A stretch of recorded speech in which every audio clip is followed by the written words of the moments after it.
At this point, it's basically an addiction. I need my hair Touhou. I'm about to have hair Touhou, so let's hit up some Touhou. Kotahime book. That's a lot of music files. Kotahime.exe. Should I click the readme? Let's click the readme. It's right there. This is a reading game, as it's visual novel. Explore the adventures of the little rabbit princess to reach the ending. You cannot save your game and continue where you left off. That's fine. Controls. Z to or anything to advance text, to hide the text, to fast forward. We don't need that. Exit the game. Google Classic Alt F4. Made for the Touhou Pride Jab 4. I got a bunch of credits. We'll read the credits at the end. I'll forget to read the credits, so let's have that open. Anyway, okay. Well, we're starting. All right, we all have anything here. Hey, have you ever wondered if you're really living? It's also really loud. I need to. Well, you mix. It's really loud for me. I know it's not for you, but whatever. We need. There we go. There we go. Fixed. I don't mean having a body of flesh and blood and a beating heart. We in the land of fantasy know you don't need that to live. Yeah, you can just be a spirit. I mean, living. Whatever that means to you. Living to me means reading more Touhou fan novels, things. That's life. Funny question, isn't it? For some it's easy as one word, and for others answering it is an impossible request. To many long-lived yokai, life is safety and freedom. To the Lunarians residing on the moon, life is just continued existence. To me, life means movement, growth, change. Floating on the wind, swimming through the seas, finding patches of shelter and sunlight, and becoming a part of the world. Can I make this larger? I cannot. Okay. Even being stomped on and crushed forever is a form of living. Yes. Because while you can't see it, the seeds you bore will carry on through the wind, and you will live through them. But when you sink into the shadows, sealing your fate to wither away and leave nothing but ash, you are not living, but slowly dying. Sometimes I get really scared of death. And then sudden music change. Oh, we have sprites. I was not expecting that, honestly. That's a cute one. The little rabbit princess frolicking about in the woods. After so long staying cooped up in my castle, I wish to leave. My parents insisted on bringing a bodyguard, but I couldn't stand the idea. How could I appreciate the view with a servant breathing down my neck? Yeah, you can't frolic when someone's breathing down your neck. Frolicking, you gotta frolic. And out here, I knew going alone was the right choice. This place had just fallen under a great shower of magic and wonder. The leaves looked like little shards of bent starlight, the morning dew forming little twinkles. And off in the distance, past the countless trees, there sat a little shrine in the clearing, solitary yet serene. Seeing this filled my heart with a song I had never heard before. Arms waving about, admiring every sight and sound, I sang with nobody to hear. I was out of tune, out of line, and out of my mind. That's the best time, just frolicking in the woods and just sing poorly. That's great. I should go to the woods. The woods are literally like 200 meters away. I should do that. I should actually do that. Go out there and just shout some bullshit. But I was happy. Okay. Boom. Ninjas. Okay, that's very different. That's very different. That's that. I love that expression. Now get out and stay away forever. Wait, who's this? It looks like Alice, but not quite. Fine. Just stop hitting me with those things.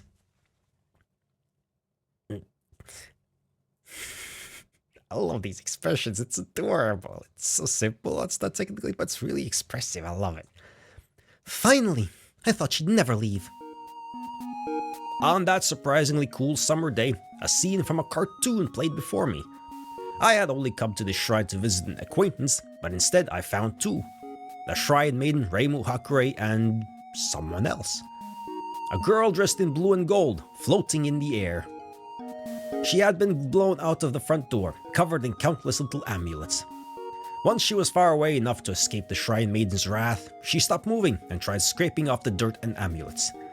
I only stood in place, watching her closely. It took a while for her to not notice me, but once she did, she started walking towards the stairs. She seemed to consider stopping as she approached me, meeting my eyes for only a second. For a moment, I thought I heard muttering. "Weirdo." Before I could reply, she turned her head and flew right past me. Only then did I finally recognize her. But by then it was too late. "Hey, new, are you gonna come over here and donate or what?" "Oh, it's you again." "Why, hello there, Reimu. What brings you here today?" "What brings you here? This is my shrine." "Not much, just taking out the trash." "And the trash is that girl that passed me?" "Yeah, and was really hard. I needed to get myself some poltergeist repellent amulets."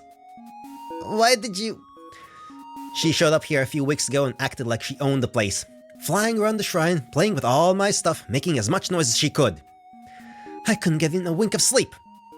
"Really? Why are you excited?" "That sounds super fun. I'm so jealous." "Okay." "If you say so." Well, it was fun for her at least. Like I care. "So what do you want to do? Donate?" "Nope." "Drink tea and chat?" "Nope." "Ride Genji?" "Nope." "Play shogi?" "Nope." "Sweep the shrine for me?" "Nope." "Then what are you here for?" "Saying hello." I mean, that's a genuine reason. "Goodbye." I love her. She's great, this little rabbit princess thing. I turned around and bolted to the shrine stairs. That girl was Kana Anaberal. I had met her while participating in a little fighting tournament. She ended up winning the tournament rather easily, which caught all the participants off guard. I had expected to never meet her again, but here she was. And this time, something about her had caught my attention. Many things actually. Her eyes, the Western-style clothes, the mirage-like glow around her. I had let many people pass me by before, but something about this girl seemed to call for me. And I knew that if I refused the call, we really would never meet again. I ran and ran until finally I caught a glimpse of Kana. She turned to me, and we simply stood there for far too long. "Are you gonna say something or what?" "You're Kana, right?" "You got it. Kana Anabaral, in the ectoplasm." "And aren't you that weird girl from the Denmaku competition? The really weak one who went down in 10 seconds? Yes. Oh, it's been so long. How are you?" "Absolutely fantastic. Things couldn't be better." "Really?" "Of course not. I just got exorcised from my new home. I finally had a place to live with a human that was always there, and now it's gone. Now I have to find a new place before I fade away forever." That's a lie, isn't it? "If you're not gonna say anything helpful, then leave me alone." "How about you stay at my place for a while?" "You're such an interesting person. I'd love to have you around for a while." "Stop joking around. You can't possibly—" "I'm not joking." "Do you really mean it?" "Of course. I don't lie about these things." "Thank you." I get the impression that she's incapable of lying. I don't know. It just feels like that.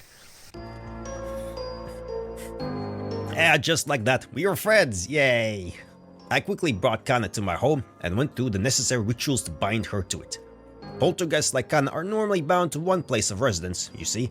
They cannot leave their home for more than 3 days, or else they will cease to be. Oh no. Somehow she was able to live at Reimu's shrine, which I suspect happened because of her reward for winning the tournament. For months, Kana lived there in relative happiness. She had to hide from the guards and my parents on account of her phantomic nature. Though she did pull pranks on the servants every now and again. I mean, you're a poltergeist. If you don't pull pranks, then what's the point of being a poltergeist even? I liked having her there. She brought life to the uptight home, and she turned out to be just as interesting as I had hoped. She originally lived in a Western-style house just outside the human village, and while she couldn't get out much, she had access to tomes that taught her many things. It was to the point that she knew more about the outside world than the land of fantasy. We would often go on walks and talk for hours on incredibly important subjects, such as which is your favorite dinosaur. Until one night, come on, cookies are infinitely better than mochi. Yeah, that's the kind of discourse we need. The true debates. But they're so dry. Half the time it's just crumbly bits of flowers. That's what the milk is for. You just dip them in the milk and they're all nice and wet. But you can eat mochi normally, anytime. You don't need to get milk from a cow to enjoy it. And they just get sweeter when you bite into them. Not all bitter and crunchy like cookies. What kind of cookies do you have? I mean, it depends on the recipe. Also, the advantage of cookies is that it doesn't have to be milk. You could dip them in tea, you could dip them in coffee, you could dip them in ice cream, you could dip them in yogurt, you could dip them in whatever the fuck else you want. You can make the things. It's all good. Bitter and crunchy? What kind of cookies have you been eating? Yeah, it's none. Okay, then.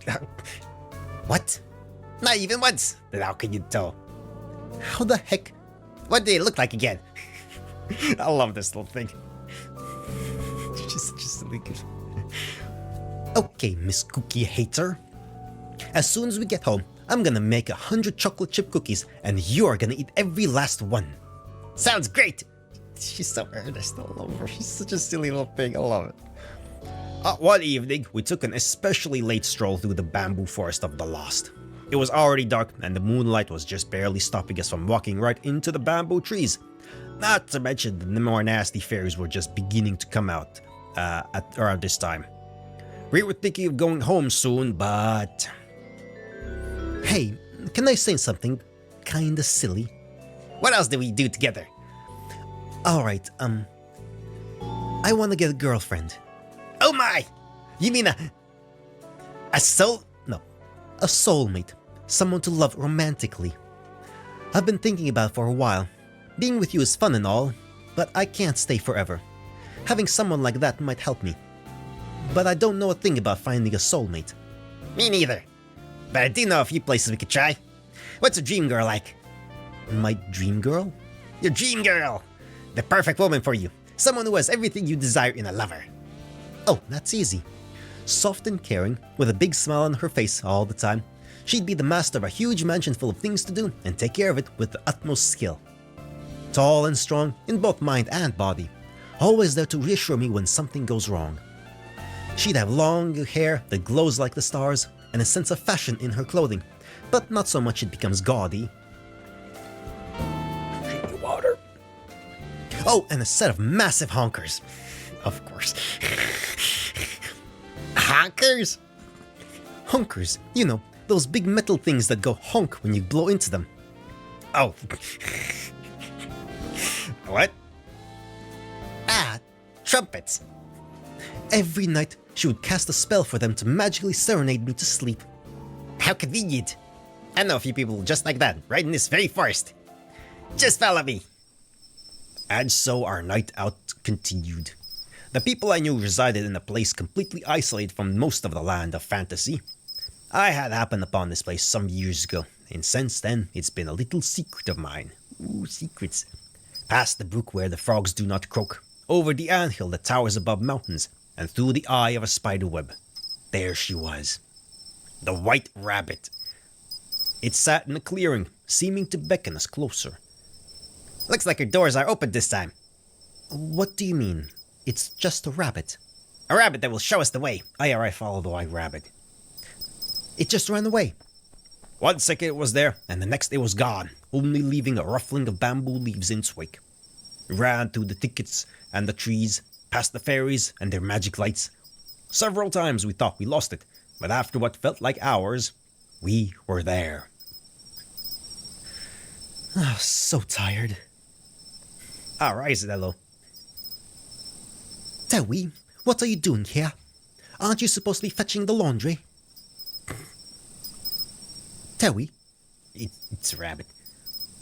Hey, get back here! Touhou! Good morning! What? You? Me! I can't believe Touhou led you here again. I'm here too. Another one? I'm gonna have a word with that fluffy pain in the tail. For now, gaze into my eyes of madness. What the... It's not working. Little Inaba, you have much to learn. Powers of insanity won't work on a being born from insanity. Ah, I'm sorry, Princess. I should have shot them instead. Please, you must not be so rude to our friends.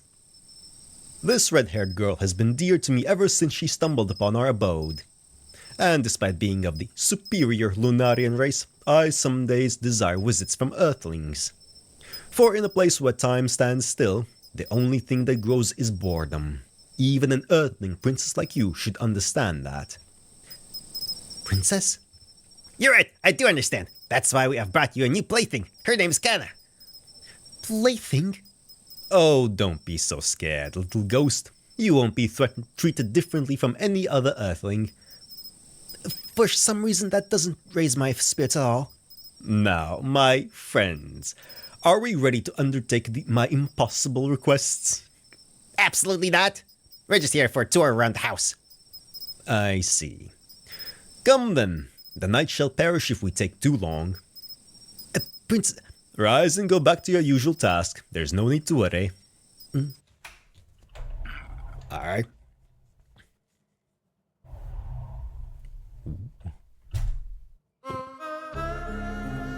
Welcome to the House of Eternity, my home of over 1,000 years and counting. With my powers to manipulate eternity, I have created a spell to effectively stop time. In this house, nothing changes and nothing dies. It is a place void of impurity. Even though I'd been here many times, this place still feels like another world. The air was so unnaturally still, I almost had trouble breathing.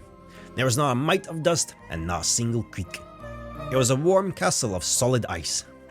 A contradiction, eh? We walked through winding halls that broke the rules of space and time. Kana was in such awe, she did not speak for a while. Kagura and I simply waited for her, afraid to break the silence ourselves. You mentioned impossible requests. Are you the legendary Princess Kaguya of the Moon? Oh, you've heard of me. A mighty well-read one, I see. Not really. Your story is still famous, even in the outside world. Everyone knows it. Ah, that's nice. Why are you here, though? Weren't you brought to the moon shortly after you arrived? Not quite. The other Lunarians attempted to bring me back, but I wish to stay on Earth. My belief is that they are still searching for me. So to speak, this house is my hiding place. But that's enough about me. Little Rabbit, why have you brought this apparition? Are you certain she would not spoil our time together? What do you mean? She's my friend. Really now? You actually like her presence? Yes, she does. We're equals in mind and spirit, and we love each other's company. How time has flown. I guess today's humans really are accepting of yokai. Not really. Almost everyone else is afraid of her. So you are strange even among your Earthling peers. I like that. So Kana, where are you from? Well, we chatted like this for a while, though for the most part I kept silent. Kagura's eyes lit up as she heard of Kana's old mansion, and soon Kana begins asking about life at the House of Eternity. Despite the rocky start, they seemed interested in each other's lives. I had expected this. Knowing Kagura, her posturing could never fully hide her excitement for the Earthlings. Did we have something on our hands here? Hey, Kana. Isn't Kaguya beautiful? She's out of this world. Do you think she's the one? I don't think so. She's lacking that special something. Why are you whispering? I can hear everything you're saying. It's funner that way. Fair enough. I mean, fair enough. Should I pretend not to hear? No. Kana, take it away. What? Me? How? Now? Better be direct in this case. Kaguya's really understanding. Okay, I'm looking for a girlfriend. Someone confident and caring, strong in both mind and body, yet unafraid to open up emotionally. And if something went wrong, she'd be there for me no matter what. Even better if she had a huge extravagant home, long shining hair, and a slick sense of fashion. And some massive honkers. That's so sweet. In that case, Eirin would be perfect for you. She's the other Lunarian in this house. Many know her as the Brain of the Moon. She has accrued a long history as a great sage, and even helped found the lunar capital, using her wits and intelligence thousands that of any human or yokai. Sentence structures are hard sometimes. In the House of Eternity, there are no spirits of your kind, so I bet she would fall in love at first sight. Or she would just dissect you for research, but as a form of love from a scientist, is it not? I'll pass, thanks. What a shame. What about Ryzen? She fits 0 of those descriptors, but she is close by. Who? Ryzen, that bunny lady that tried to shoot us earlier. As an amusing one she is. She used to work at the lunar capital with the other moon rabbits, but she deserted during the lunar war. Eirin and I happened to find her one day and took her in. She may seem aloof at first, but you two could perchance become closer if given proper tools. Tools? Kana, have you ever played shogi? I need more sup of water. What the hell? I feel like I'm drying out quicker the more I drink water. I don't know how that works. Anyway.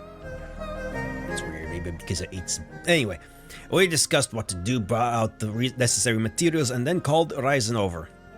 As we explained to her, she and Kana would play a friendly game of shogi together, with only one thing changed. We're playing chess too? Yep, since I gave you a chess game not too long ago, we thought it would be perfect for you and Kana to bond over. But I've never played chess. How does it work? You'll figure it out. Not really. What the? Like I said, we're playing chess and shogi. Oh. How does that work? Kana will be the chess pieces, and Ryzen will be the shogi. Fine. Prepare yourself, bunny girl. Ready, set, start. Wait, why can her pawn move 2 spaces? That's just the basic rule of chess. The first time it moves, a pawn can move 2 spaces. Oh, and they only capture diagonally forward. Okay, so the horse is the knight. Ryzen, are you simply moving without thinking ahead? How can I think ahead when I don't know the rules? You could just ask us. Okay, what's this tall piece with the ball on top? She's the queen. And what does the queen do? That's a secret.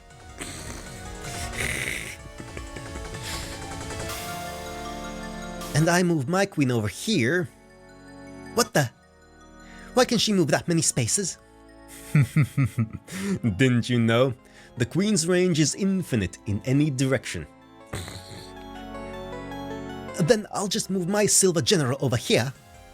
Now you can't attack me without losing such a powerful unit. Okay, how about a castle now? You what? Castle! If there's nothing between them, you can make your king and rook switch places. There, I finally took a piece. Well, at least it's only a pawn. Still, I shouldn't give you the opportunity to drop it. Oh, you can't drop pieces in chess. Guess it's my lucky day. I'm on a roll here. And then I'll just put my knight here. Finally, say goodbye to your knight. Wow, she actually fell for it. Ryzen, you played shogi with the other moon rabbits all the time, didn't you? Surely you should be better than this. Actually, I was so bad at it that everyone made fun of me. Reason number 776 why I deserted. But hey, at least I'm fighting against the master here. This is my second time ever playing chess. Yeah, she's pretty bad at it. Yes, I got my bishop over there. Now let's just... Kana, you're in trouble now. Yeah, I know. Drop this bishop right here. Fine, then I'll just... Yes, the turns are tabling now. Oh no, I forgot to promote that bishop. My. Okay, and then let's drop that queen. And she has the exact same moves that your queens have, right? Sure, that sounds fun. Oh, and my rabbit's foot is finally paying off. In that case, I'll exchange your 4 pawns for another queen. What? What the? You can do that? No, it's not. It's one of the most basic rules of chess. That's not what? Now that my pawn is in the promotion zone, they'll become a queen. And of course I can place it wherever I want. No, that's not. Okay. This game has some very silly rules. Then I'll move here, and I'll move here. Kana, give Ryzen that queen. What? She fell off a cliff. It only happens under very specific circumstances. What the heck are you talking about? That makes no sense. It's a very old rule. Many of the more unfaithful editions omit it. Fine. I guess it's only fair for her to lie when I'm doing the same thing. And here's another queen for you to deal with. Oh, Ryzen, you're fleeing? How fitting. Please, princess, my heart can't take much more of this. I believe you, but there is another option. Then we go there and there. Hey, what? Why did that rook move twice? I can't believe you're so unknowledgeable about chess, Ryzen. A rook that's castle can move twice in one turn. Ah, I see now. Well, Kana, did you know of this incredibly obscure rule in shogi? If you've captured an enemy knight and an enemy bishop, your promoted bishop can do this.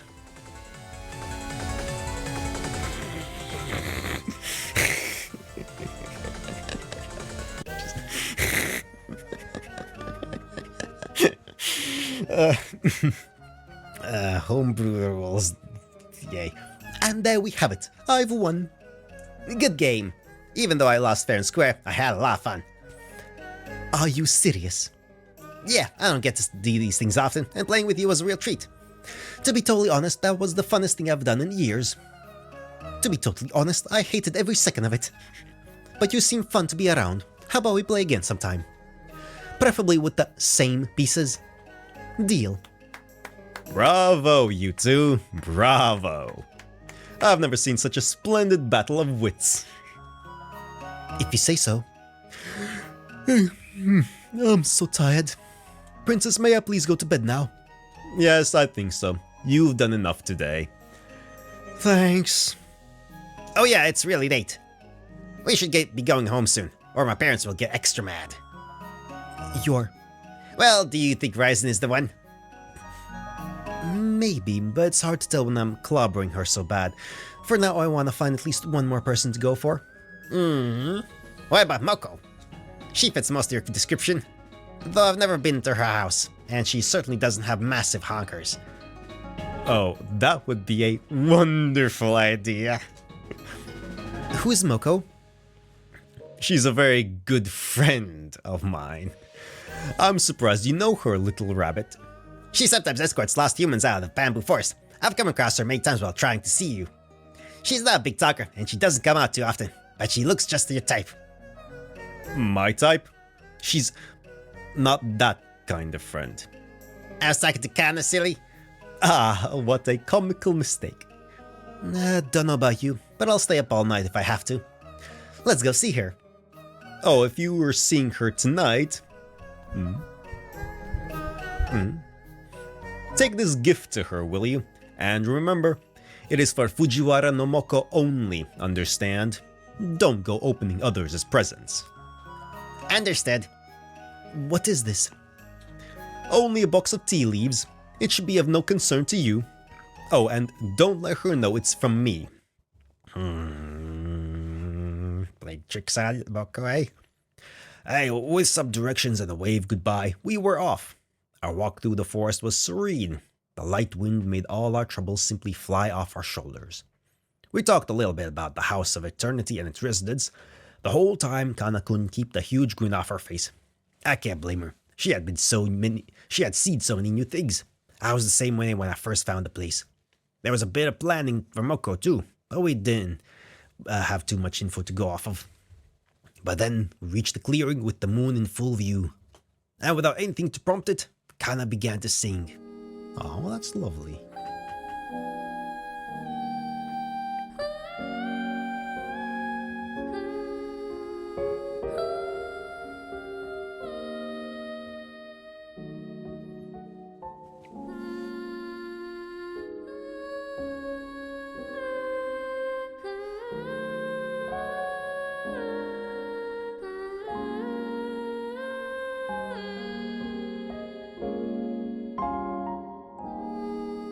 Alright, that's some lovely humming. Anyway, this was the first time I had heard her sing. For a second, I thought of making a joke about it, but it was just too beautiful to interrupt. Her voice was one with the wind, and she floated along it like a white veil. We arrived at Moko's house far too soon. It was much smaller than I had expected, but thinking back, it was definitely more fitting for her. I approached the front door with the smallest steps, while Kana floated close behind. What if she's sleeping now? Wouldn't it be rude to wake her up? Absolutely. Hey, Moko, come on out. I love this little rabbit princess. Such a silly goofball. Who are you? Don't you remember me? We've met several times. I've walked alongside hundreds of lost humans. I don't think I should have to remember every single one. But hey, I'll take your word for it. What do you want? Tea, words, and a gift. I see. That's fine by me. It's been a while since I've had visitors. Moko's house was bare. It didn't seem like a home one could even survive in. There was no furniture, no light source, nothing resembling a bed. Simply walls, floor, and a couple of cabinets. Walking through the house, I could only think one thing. I would love to live here. Really? Sorry, there's not much here. I live a simple life, you see. Hang on just a second. Don't want you stumbling around in the dark. Moko grabbed a big kettle full of water off the floor. She held it up with one hand and the other under it. And then, with only the snap of her fingers, the room was lit up. A flame had appeared right over her free hand. It was both a lantern and a stove. Wow, that's so cool. How do you do that? I'm glad you like it. It's just your ordinary magic. Learned it a long time ago. I'd say it's pretty hot. Wow, never heard that one before. Alright, I'll ask again. Who are you? Kana Anaberal. I'm a poltergeist that's just been freed from her original home. I like tea and crumpets, playing harmless pranks, and warm days under the shade. My friend here wants to help me find someone. And who is this someone? She wants a girlfriend, someone to love romantically. I don't know who yet, but I do have an idea. A dream girl, you could say. Someone strong and sweet. Lovey-dovey and responsible. With long hair that shines like the stars. A good sense of style. And massive honkers. Moko was silent for a second, then broke into a hearty laughter. I could tell if she was laughing with us or at us, but it was so contagious that I didn't care. At least until I saw Kana, she looked deeply upset. That's amazing. You chose me of all people. I'm flattered, really. Sorry, it's probably stupid. No, you're fine. It's good to know what you want. Besides, I've seen plenty worse goals in my days. I don't think I can take you up on that, though. I haven't been in the mood for romance in a long time. Sorry about that. Oh, I'm still up for a chat, though. It's getting late, but I can stay up all night if I want to. I don't need much sleep either. Sure. The tea's ready now. Can we have some?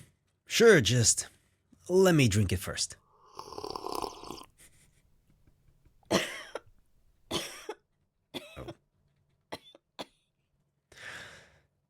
Oh man, that's really strong. Oh. The room went dark. Moko kept coughing and just wouldn't stop. We both froze for only a second, but that was enough. By the time the coughing ended, all we could see was the outline of a collapsed body on the floor, unmoving. Oh my gosh, alright. Right, Kaguya's tea leaves. Moko's dead again. Is she?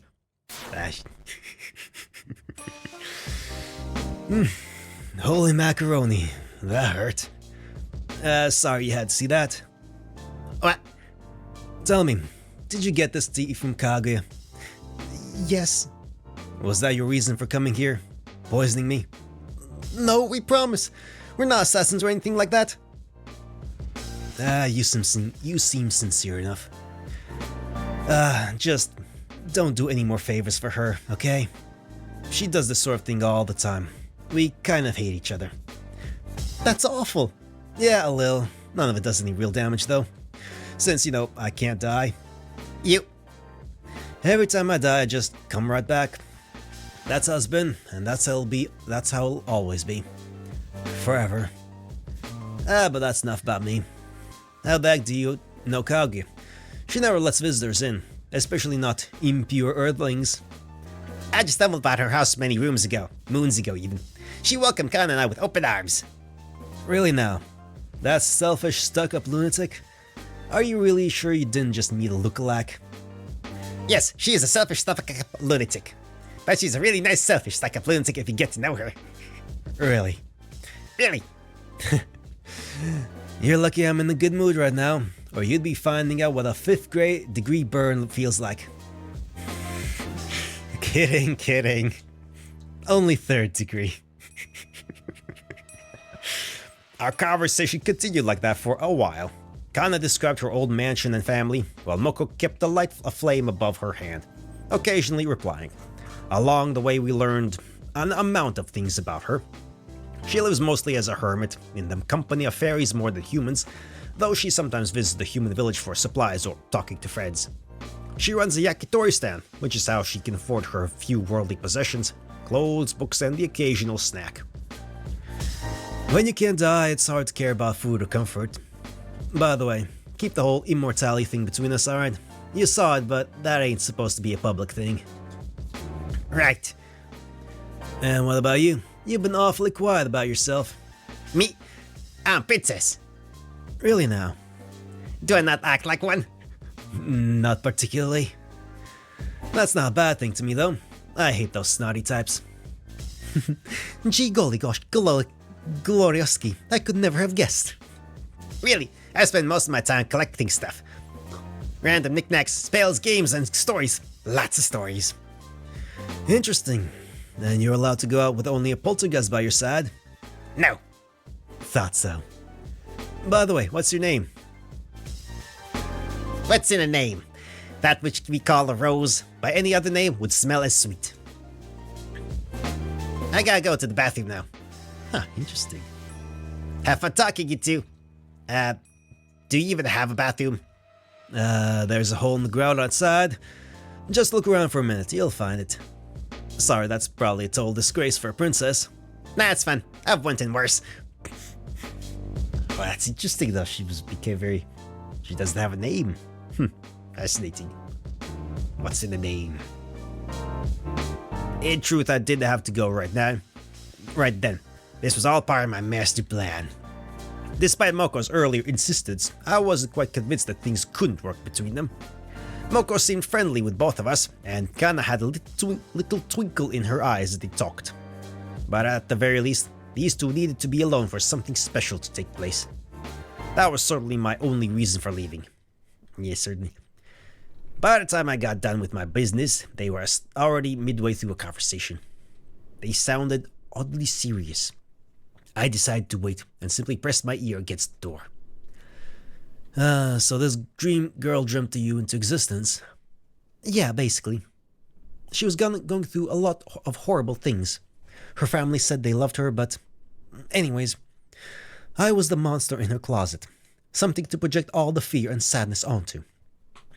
I had horrible red spots all over me, disfigured legs, and empty eyes. To be honest, I was okay with that. That's just what a poltergeist was to be, to me. But as time passed, she became less afraid of me. I went from an imaginary monster to an imaginary friend. Or maybe she was still afraid of me, just less so than the other things. Did you like her? Yes. She was like a mother to me. We had a lot of fun in those days, and I became more human-like in mind, body, and spirit. We played games, read together, and talked about our lives. And then she left. The mansion was totally empty for a while, until a new family moved in. And when they got there, just like my mother, they were terrified of me. But they left before I could befriend them. Years later, a new family moved in. These ones were a little less scared of yokai. They put seals on the house to keep me from materializing. It went on like that until the princess and I met. I'm living at her place now, but she's the only one there that likes me. Everyone else is just like the other families. It makes sense, of course. I am a poltergeist. Contemplative sip of water. I get you. Being unwanted sucks. When your own creator deems you a mistake, your very existence is a thing to hide away. Even when given food or shelter, you're being starved of affection. By instinct, you look for some way to get that nourishment, in any way. At first you cry and beg, that doesn't work, so you try to earn it, that doesn't work, and you start to believe that you've done something wrong. Or more like, you are something wrong. Then you either wither away, believing they're right, or you do something stupid. Even if you leave that place, bask in the sunlight and eat the most delicious food in the world, those days stick with you. Is it possible to move on from something like that? Find a new family, or make peace with your old one? Can you become truly happy despite it? Nah, beats me. They both went silent. The wind laid heavy on my shoulders, its song only a hollow whisper.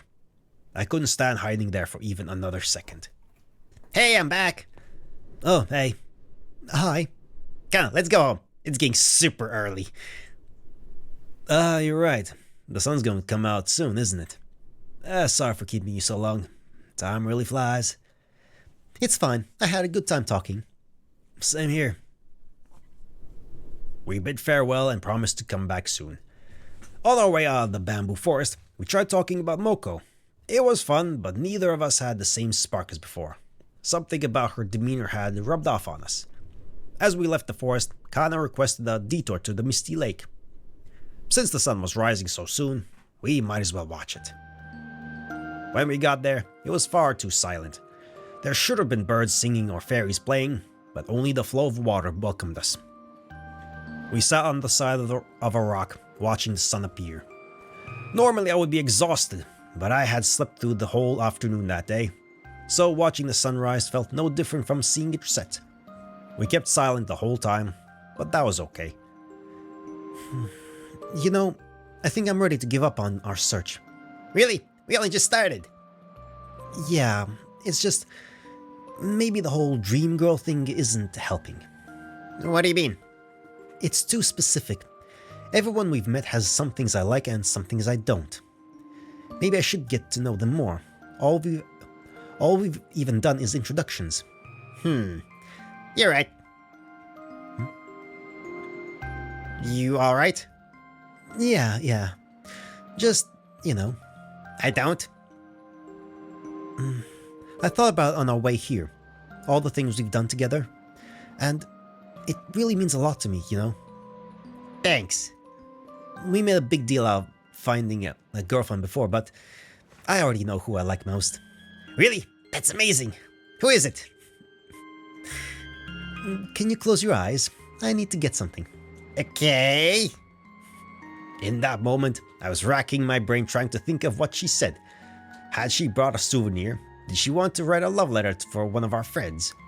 Oh, in that case, it was probably Ryzen. That's the one she looked the most happy with. Then again, Kago and Moko each had very strong points.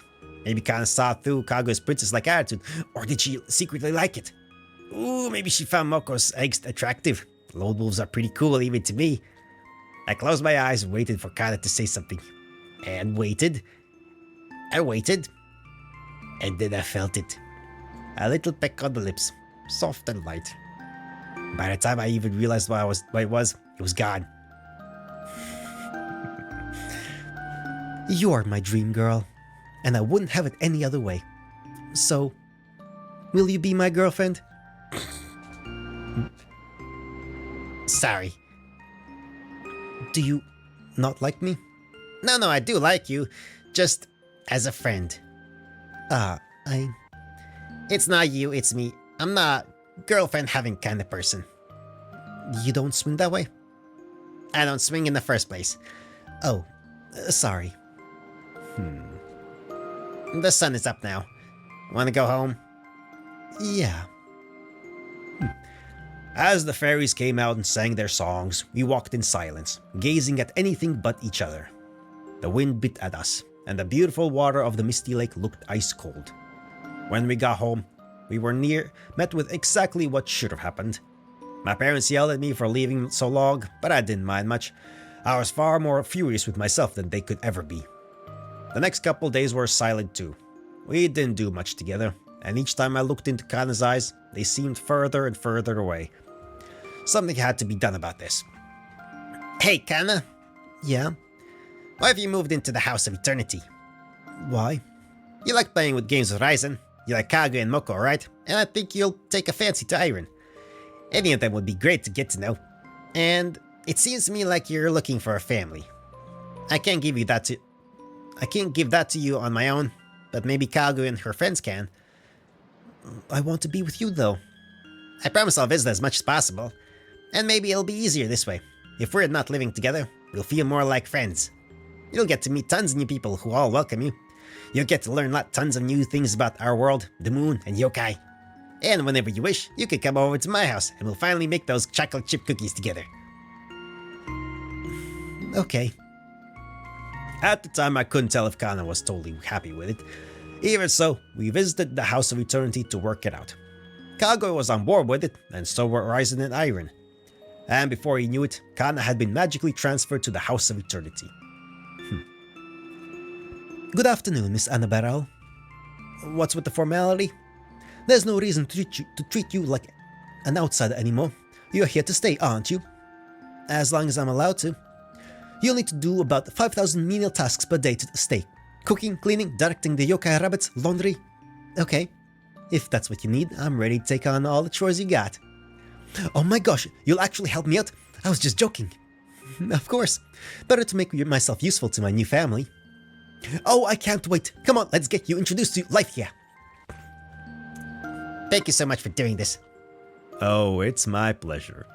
Even as a pure and noble Lunarian princess, I simply adore this ghost company. I promise we'll take good care of her. I'm glad. Well, I must go now. It's about time to water the bonsai tree. The bonsai tree? That won't ever grow, will it? Due to your spell and all. Oh, it's just an old habit of mine. It gives me something to do every day. Even a task so small alleviates much of my boredom. I'll leave you to it then. One more thing. Just as I turned around to leave, Kana rushed back to me with something in her hand. Her little hat. Aw. Here you go. Take it. Really? Yeah, I don't want any more, so you can keep it. It might look nice on you. Thanks. Have fun over there, okay? I'll try. That's good enough for me. See you tomorrow. See ya. What's going on inside that little rabbit princess head? End of former part. Latter part. Okay, I'm gonna have to do a little pause and unpause. Let's continue on to the latter part. Time goes by fast, doesn't it? At least, I keep popping into the thing. At least for some of us, we think we have all of eternity ahead of us, and that conviction results in lethargy. Lethargy? And by the time one realizes how much time they've wasted, it's too late. But if they realize it early, their life becomes dominated by the fear of death. Is that really a way to live? This is a very biased view, of course. Only a regular human would think something like this. Kana Annabaral may die from an accident or a particularly nasty spell, but she does not age. And the two immortals, Fujiwara no Moko and the Princess Kaguya, really do have an eternity ahead of them. To be honest, I can't tell if I envy or pity them. Before I knew it, years had passed. Oh, the House of Eternity spell had been revoked due to a series of encounters that convinced Kaguya to move forward. Its residents would leave the bamboo forest quite often, interacting with the humans and yokai on a regular basis. They even frequently carried out services for the residents of the human village. Kana adjusted well to life there, to the point she rarely ever left. I visited them from far more often, much to the behest of my parents. Though one thing had stayed mostly the same. Kaguya! Come back here, you coward! A scream from above the trees rang in my ears. Two figures flew suspended high in the air, exchanging verbal blows. Kaguya and Moko had been flinging their heaviest attacks at each other, but for some reason, Kaguya had flown far out of Moko's reach. It was almost surreal seeing the rain of fire and magic energy stopped for even a few seconds. Kana, Rise and I stood on the ground, watching the spectacle in the sky. Oh, Moko, I can't truly participate yet. Your attacks weren't exciting enough. What the hell are you talking about? I've kicked you so hard your whole body went flying through the 36 trees and thrown 72 fireballs at you. Oh, yes, those were very violent and painful, but I haven't been seeing the fun yet. You insufferable piece of... The fun is in burning your smug little face off. And? Then skewering you with a broken bamboo tree and ripping off your limbs one by one. And? Then clawing out your esophagus and force-feeding it to you. Chopping your skull clean in two, and rearranging your body until your teeth are in your hands and your brains are in your lungs. While we're falling into a pit of lava on the blazing surface of Venus. That's more like it. I'm really feeling the fire now. Come to me, arch-enemy. Gladly. They're besties. Oh. How does that make you feel? Splendid, thank you. I see that you favor more focused high power attacks over large blasts. It's an admirable effort, but you... Alright, interrupted. Stop talking, kill me already! Gladly. This is so fun. I wish I could see this more often. Hey, Ryzen, what are they gonna do next? My guess is they'll start fighting close quarters and crash landing into the ground somewhere. So let's just make sure we're out of their way when that happens. Where do you think they're gonna land?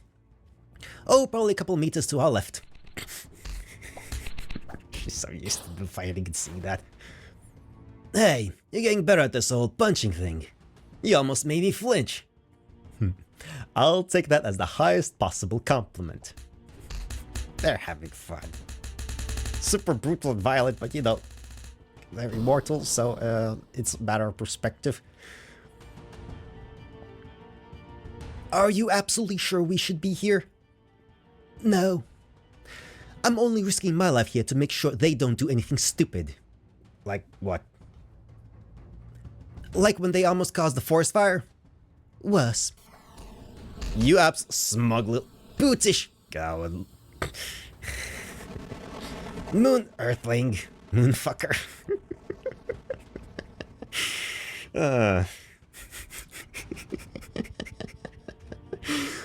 I think we should go. Yeah, they won't get tired for a while. And we still have 56 boxes of medicine to deliver by sundown. I just leave those two be. It's fine. And my rook takes your gold general.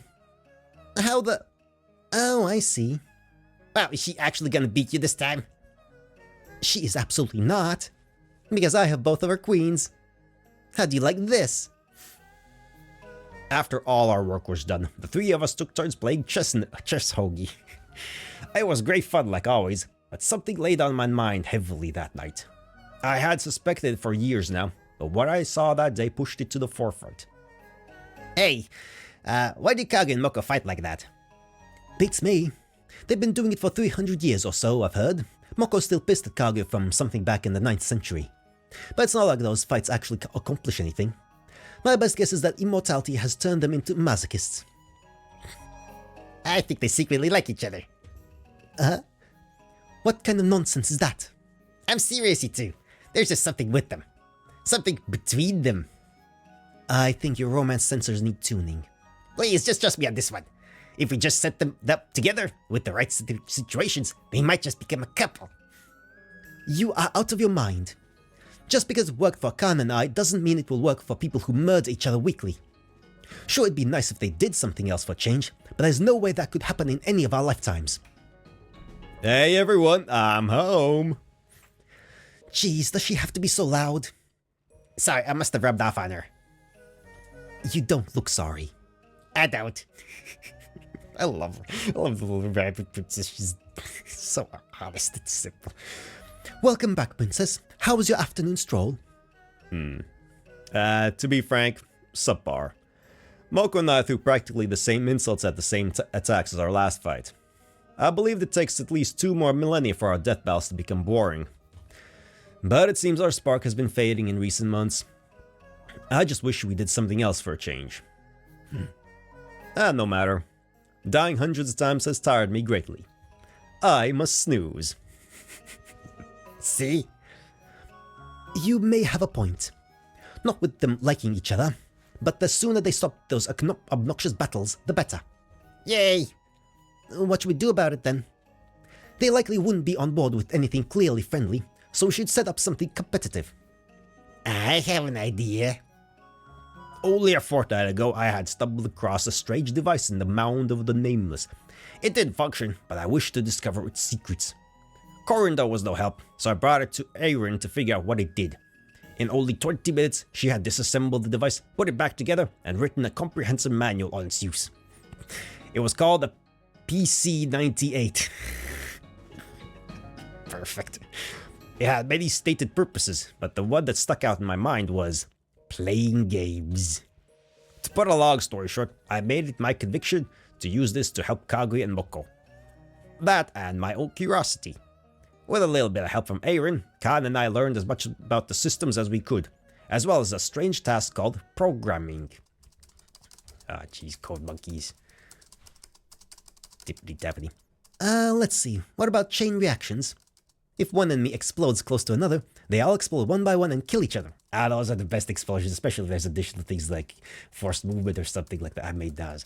I made exploding little nerdlings in the D&D thing once. It was great fun. One explodes, then boom, everyone goes flying everywhere. And then chain explodes everywhere. It's great fun. That's the coolest thing I've ever heard. It's really fun. Like, you think you're in a static battlefield, but no, you're suddenly like 50 squares away. Putting that in right now. And the more chain reactions, the more meteorites fall. And the more meteorites fall, the more bullets on the screen. Oh fuck, they're programming Touhou. God damn it. That would be complete chaos. Let's do it. I love this chaos agent. Hey, Kana. Oh wait, British voice, sort of. You ready for bed? Sorry, I'm helping her out right now.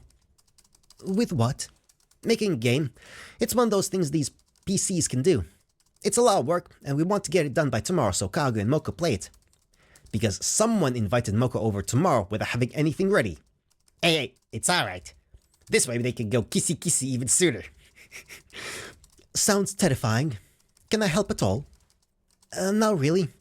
It's a 2-person job. I read the manual out loud and give her ideas, and she uses that clickety thing. Then I'll leave you to it. Just make sure you don't super die from exhaustion. We won't, probably. Good night, love. Good night, sugar bunny. Well, Ooh, what about enemy attacks? What are those? You can fill up your gauge to throw a clone of yourself at the other player. And the clone does a bunch of attacks that are even harder to dodge than your normal gauge attacks. But there can be only one clone at a time, so if you're being attacked by a clone, you can make a clone to make the enemy's clone go away. Ah, good old feature creep. That always ends well. You're a genius, Kana. And someone who doesn't know how to say no. Oh, don't flatter me like that.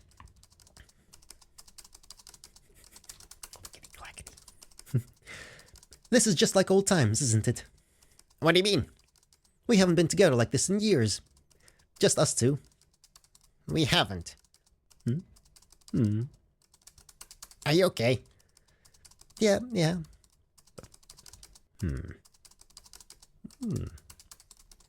I've been thinking lately about how we got here.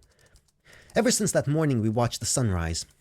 It's strange, how much feelings like that can change. At first, Ryzen was my second choice. Even after I confessed, our love felt lesser. And every time I looked into her eyes, that was all I could think about. I overcame it a while ago. We're happy together now, and I wouldn't have it any other way.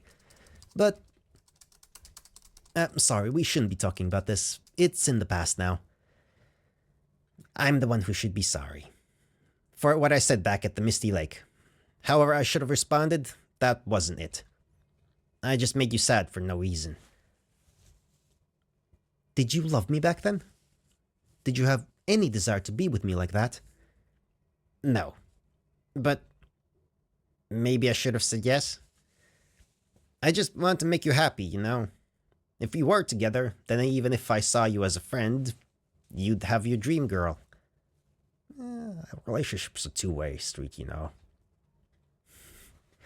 I wouldn't want you to lie to me, not like you do with everyone else. You've made me happy just by being you. And even if I was sad at first, it's okay how things went back then. Like I said, I wouldn't have it any other way. Alright. Oh, she's still guilty or something. Let's get this game done, okay? Let's. Burning the midnight oil. Yeah, they probably do have oil. So, what am I here for exactly? Fun and games for the whole family. Alright. By the whole family, do you mean Kaga and I? Yes. Okay. And what do I get by subjecting myself to this? You get to play the games themselves. Why would I care about some toy? Because this is our game. It's called Kutahime. There it is. Amazing, isn't it? Oh my gosh, this is like that brick I have. Brick? Yeah, the brick I got from this kid from the outside world who found his way into the forest. Funny one he was. I could barely understand half his vocabulary. I escorted him out and he gave me this little gray brick as thanks. He said, "This gizmo's got some gig epic retro games. It's totally fire, dude." He gave her Game Boy or something. It had this little screen with a bunch of characters on it, like a puppet show, but the crazy thing was, I could control the characters. That thing gave me tons of fun for the whole day afterwards. And then out of nowhere, it stopped working. The characters wouldn't appear anymore. I ran out of batteries, yeah. Now I just use it as a paperweight. Wow, that's amazing. Sounds like the batteries ran out. Batteries are a rarity over here, but we can just use a couple of spells to keep it running forever. Really? Yeah, tomorrow we'll get you one, alright? But only if you do your best in this challenge. Deal. Hours of work and setup later, we had finally arrived at the event's time. Kago showed up very late, so she wasn't kept waiting for even a second. Kana and Ryzen were off doing errands, so it was only me and the contestants. I quickly explained a little bit about the game to Kago and Moko for the sake of expedience. Ladies and bunnies, welcome to the first ever Clash of the Moon and the Sun, an event where we make your undying wishes come true. We have gathered our two fine contestants here today for the greatest competition in the whole House of Eternity. The Princess Kaguya and Fujiwara no Moko. These two lovely ladies will be competing in a brand new sport called Podding. What is that? Podding is a newfangled electronic sport. To put it simply, you must press buttons to control a character. As for what you do, just approach it like Danmaku. That sounds so very intriguing. Let's do this. Good, here's your arena. It's a new type of interface known as the video game. Each of you must compete to see who can survive the longest in simulated Danmaku battle. Also, due to completely unavoidable hardware limitations, the two of you must share the same keyboard to play. I hope you don't mind that. Whatever works. That's quite quaint. Questionable even. Quirkily quizzical and mayhaps somewhat queer. What a strange device. And, my, this seating is awfully cramped. Yeah, it is. Are you okay, Moko? You're looking pale. No, I'm totally fine. We've been positioned like this a million times. You're correct. But this time, we're not killing each other. It's been a while since we've sat so close together, hasn't it? At least 200 years? Yeah. Oh my, you're going awfully quiet. This is just like those times you saw me naked. What? That has never happened. Really? It happened just last month. While I was trying to kill you, I just happened to burn off all your clothes by accident. That didn't make your cheeks any less red. I was on fire too. Are you ready? Absolutely. Ready as I'll ever be. Okay. Match play. Princess dreaming of beauty in Denmark Kotohime. Princess dreaming of beauty in Denmark Kotohime. Okay, it's a mirror matchup. Round 1, start. This truly is like our fights. It is?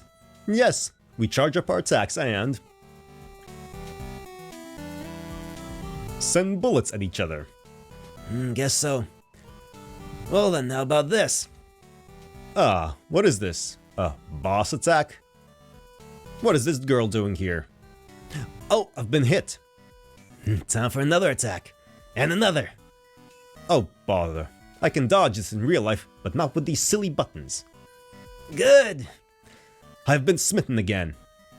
How are you moving so excellently? Skill. I see that, but you haven't played this game before today.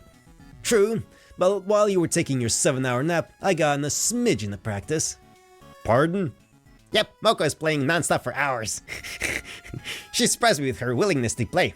At first she was awful, but each match showed rapid improvement. At this one, she's better than me. You cheating a little. Hey, I was just punctual. Ah, crap. I wasn't looking. As to be expected of a foolish earthling. Hey, don't act like you were on top the whole time. I would have won if you didn't distract me. Round 2, start. Boom, boom, boom, boom. Give me go. I can't believe it. I can. That's it. There's no way I'll lose this round. Final round, start. Boom, boom, boom. Blah, blah, blah, blah. Use the bomb or whatever. What the? I can't move. Silly little Moko. I said I wouldn't lose, didn't I? I manipulated the eternity of your buttons. Of course you did. Now you can no longer move your character. What the hell are you talking about? I'm gonna lose here. And I'm going to win. You slimy, cheating. And it looks like the Princess Kaguya wins this game. Though Moko's efforts were as valiant, he could not stand up to the special skills of the princess herself. Are you kidding me? You're gonna allow that? It was disallowed in the rules, so yes. Don't be so sad, Moko. I'll still help you get that brick working. Whatever. I hate to admit it, but kicking Kaguya's butt was really fun. Yes, I enjoyed our time together as well. These video games are intriguing, to say the least. So will you two be coming to the next competition? Of course. Fine. The two exchanged short goodbyes and Moko departed. Despite how quick the game went, I was happy with my efforts. Even if my impeccable romance detectors were wrong, these two had done something else for a change. But I was nothing if not confident in my assumption. Kaguya denied any feelings for Moko, but with the same face she had when dismissing the impure earthlings, a translucent mask. Moko was a little trickier to judge, but her bouts of anger towards Kaguya seemed more like a shield than a sword. If I could only push them a little more, the truth would reveal itself. Little rabbit, where are you going? Moko's house. I'm telling her to prepare for round 2. We're gonna do a race this time. Ah, how splendid. May I accompany you? Come now, it's not that confusing. I simply wish to partake in a stroll with you. Once it's time to talk to Moko, I shall hide my presence. We'll be killing 2 fairies with 1 spell card, the way I see it. I see. Is something funny? Nope. Let's go then.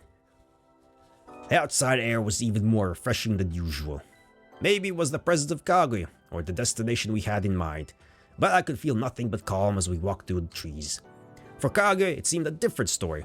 There was a strange tension in her movements, and she seemed to always be looking up. So, have you found anything cool recently? Several things.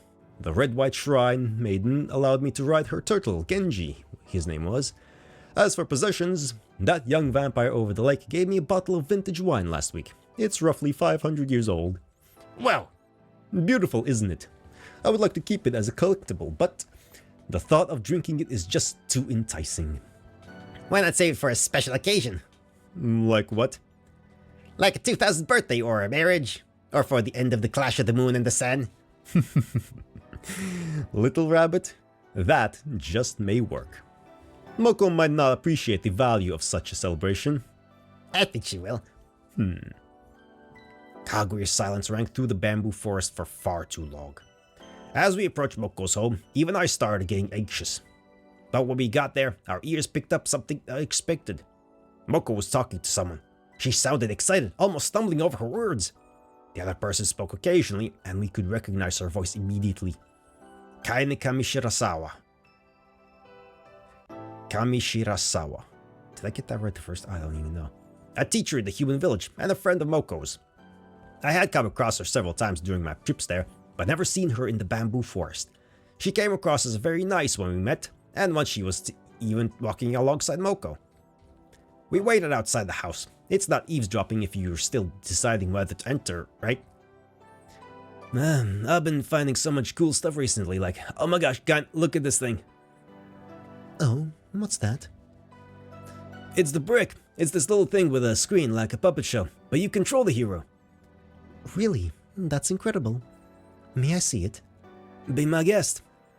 Oh, before we get too caught up in that, I made you lunch. God, you really don't have to. I do, in fact. You don't properly feed yourself. It's fine, I can just burn myself alive if I'm that hungry. I'll just resurrect and have a full stomach again. You don't gotta worry about yourself so much. Sorry, that's kinda morbid. Kain, Moko, please just eat. Thank you. It means a lot to me. They stopped talking for a bit. All I could hear was some faint music and Moko eating. That's it, Kage. You go hide. Alright.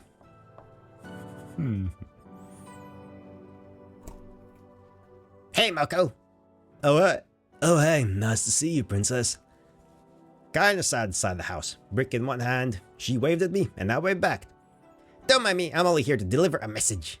Moko, round 2 of the contest is tomorrow noon. Throwing it on me once again, aren't you? But this time it's cooking. Each contestant will cook only one item. You'll be deciding each dish for yourself. So make sure you have a plan and the necessary ingredients. Oh, and no magic allowed. Sounds horrible. I'm in. Yay. Anything else you have to say? Only a question. Is Candy your girlfriend? That's none of your business. If you say so. Well, I'm off now. Ta-ta! See you later. As I slowly walked away, I could hear a little bit of talking coming from Moko's house. Moko, you never told me about this. That's so interesting. It's nothing special really, just games with a friend. In this case, I should give you some much-needed training. Kinda, I could cook just fine. Just fine isn't enough in the competition. You'll be facing the best of the best. Somehow I doubt it. Hey, Kaguya. Hello? Sorry, I changed my mind on what we would do. It's no issue at all. I'm an excellent cook, you see. If you say so. Ah, little rabbit. What was with Moko today? Her voice was so happy, so relaxed. She seemed like a different person. Is she really like that when Kain is around? She's like that most of the time. I see. Our walk to the House of Eternity was slow. Too slow. This time, Kage was always looking down. Hey, Kage, what's in the sky right now? The sun, clouds, fairies. What else? The moon. Yes. The moon is in the sky today, like almost every other day. We think the day is in the time of sun, and night is when the moon comes out, but that's only because it's easier to see the moon at night. In reality, they aren't separate at all. You can see them together all the time. Little Rabbit, I already know that. Do you?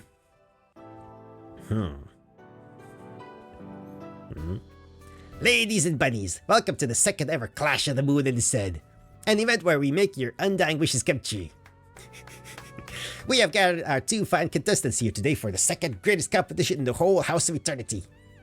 The Princess Kaguya and Fujiwara Namoko. And as our judges today we have Kana Anabral and Ryzen Udongen Inaba. For you see, our competition today is not simply a matter of sport, it's one of creation. Our contestants will be making one dish of their choice made in this kitchen.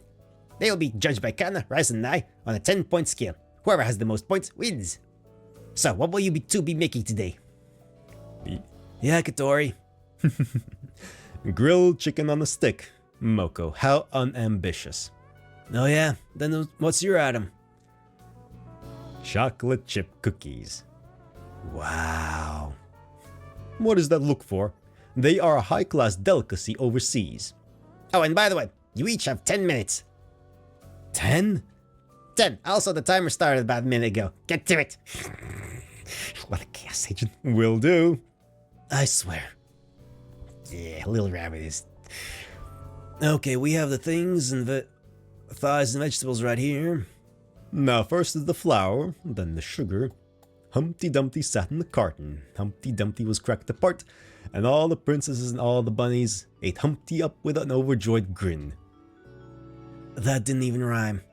It's an experimental poetry. You wouldn't understand.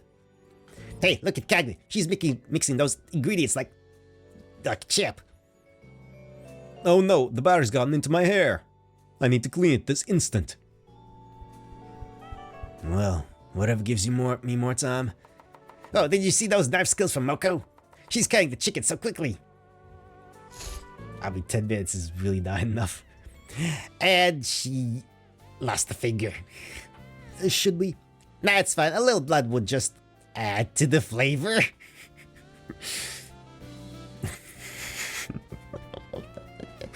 Okay. Alright, now for the sauce. First step is the sake, then soy sauce and... There we go, I'm all clean now. Now, where were we? Halfway through frying the chicken, your majesty. Yes, Moko, your finger. Oh, this? Don't worry about it. I'm not gonna let any blood on the food. Doesn't it hurt? Of course, but... Just one teensy second. There we go. I cast a spell to make it heal instantly. All better now? Yeah. Ah. So, Judge Kana, how are we looking forward to eating these ladies' delicious food? I'm scared for my life, honestly. A very understandable reaction. How about you, Judge Ryzen? Who even cares how good it is? I'm so hungry I could eat anything, even Kana's cooking. Hey, take that back. I'm a great cook. Kana, you are a wonderful, amazing, beautiful person who cooks. 1 minute left. Oh, you are so screwed. Pop these in the oven here and done. What the? They were only there for a second. I simply manipulated the oven's eternity. Inside that oven, 10 minutes just passed. What about the no magic rule? That was a rule. Oh, sorry, I didn't mention that, did I? In that case, let's just throw that rule out the window, okay? Wait, that's totally wrong. Rules shouldn't just be broken because you screwed up. But you were okay with your finger being healed. That was... And time's up. Contestants, bring your dishes to the table. What ridiculous nonsense. It's beautiful. First up is Fujiwara no Moko's yakitori. Moko, how was your experience making this fine dish? Amazing, except for the fact that I had zero time to actually cook. Good to know. Judge Ryzen, what do you think of the meat? It's undercooked as expected. I see. Judge Kana, what do you think of the meat? I love the sauce, it's very tasty. Judge Kana, what do you think of the meat? The veggies were cut really well and they feel great to chew. Judge Kana, what do you think of the meat? It's not dry. Amazing input, Judge Kana. Now let's show our scores in 3, 2, 1. That's a 3, a 6, 7, and a 6. You get a total of 16 points. A bit generous, honestly. Next is the Princess Kaguya's chocolate chip cookies. Pray tell, how did these go for you? Absolutely swimmingly. Ew. Judge Kana, what do you think of these? These cookies are perfect. They have such a nice gooeyiness to them on the inside that really elevates them for me. It must be because of the chocolate chips, and those create the most immaculate palette of flavors ever. Oh my, what high praise.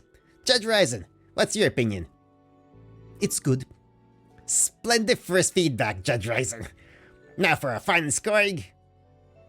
Say goodbye to your dignity, Fujiwara Namoko. You kidding me? I did that the moment I agreed to this competition. In 3, 2, 1. Come on.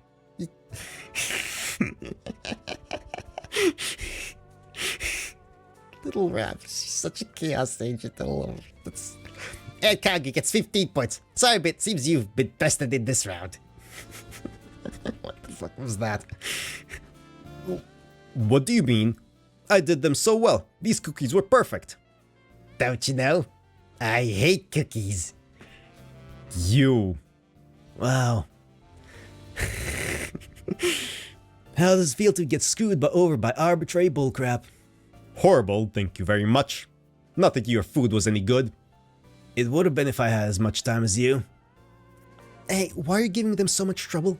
It ain't just trouble, kinda. This is all part of my master plan to bring them closer together. Are you sure they're not just going to get angry at you? Not at all. I'm putting my life at risk for this. While the two mortals argued, us judges started cleaning everything up. Kana and Ryzen had to leave immediately, but I stuck around to see Moko off. Just as I was about to say goodbye. Hey, Princess. Yeah? Do you mind if I stay here a little longer? For what? There's a small bit of dough still left, so... we've decided to bake a few more cookies. Together. Go for it.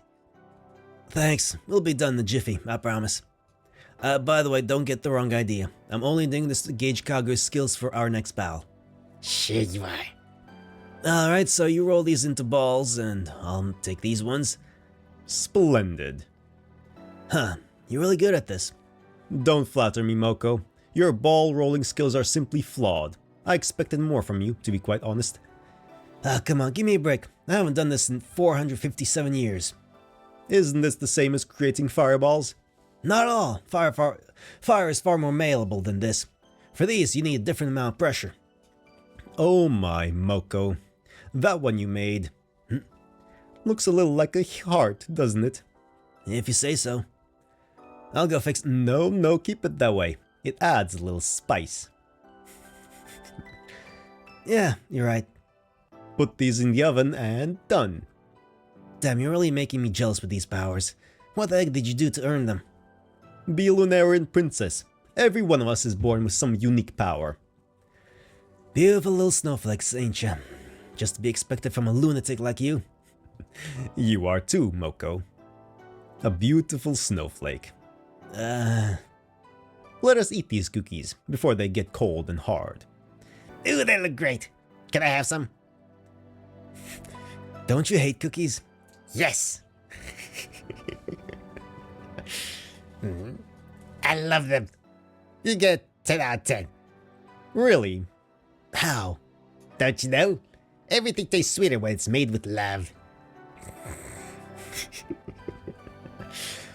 It was getting late, so both Moko and I had to leave. As we walked out, the two seemed to act strange. I couldn't put my finger on it for the longest time, but then realized it was just like how Kana acted way back when. See you two later. Thank you for coming to this. It was very fun. It was. I really like spending time with... I like spending time fighting you. I'm off. Good night, Moko. Kaguya, What do you wish for with Moko? What do you want? I want to see Moko happy, like she is with Kain. No, more than that. I want to be the one that makes her happy, and I want to be with her, happy together. Forever. So, you love her? Love is a rather intense word. You murder each other regularly. I don't think intensity is that taboo for you. It's different there. You sure about that? I gotta go now. My parents are gonna be real mad at me. I see. Have a pleasant snooze, little rabbit. You too. That night I thought of what to do. Something was coming either way. All I could do was speed it up. The next few days went smoothly, most of it comprised of helping out those at the House of Eternity. It appeared that Kaguya and Moko were going to fight soon. With that knowledge, I decided to go see Moko. I asked Khan to come with me, just like old times.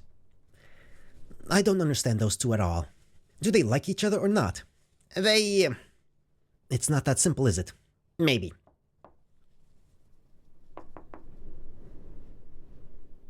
Oh? She's not home? Hey, over here. My bad. I didn't think anyone would come over. Ew, what are you doing? Making real yakitori. Want some? Sure. You two here to deliver a message? Nope. Really? You just wanted to see me? Yep. Okay. It's been a hot minute since I've talked to you, kinda. Yeah, it has. You like it over there in the House of Eternity? Absolutely. Living with Horizon is enough to make me happy. But Kagu and Eren and the rabbits are really nice too. And there's so many interesting things to do in there. Even with all the chores, I never get bored. Well, that's good to hear. Oh my gosh, these are so much better than the last ones. Thanks. Though that's not a very high bar to clear. You did a great job in the competition too. Really now? Yeah, I wouldn't even have any food in the oven in time. You don't use an oven for yakitori. Oh, speaking of, Princess, you remind me of Kaguya back there with your dumb tricks. You're lucky nothing important was on the line there, or at least 17 of your bones would be broken right now. I'm just joshing you. It led to a win for me, so who am I to complain? Yeah, you looked happy. I was. Do you like Kaguya? Hey, don't get it twisted. Just because I have fun with her sometimes doesn't mean I like her. She's still my enemy. That's not gonna change. Why?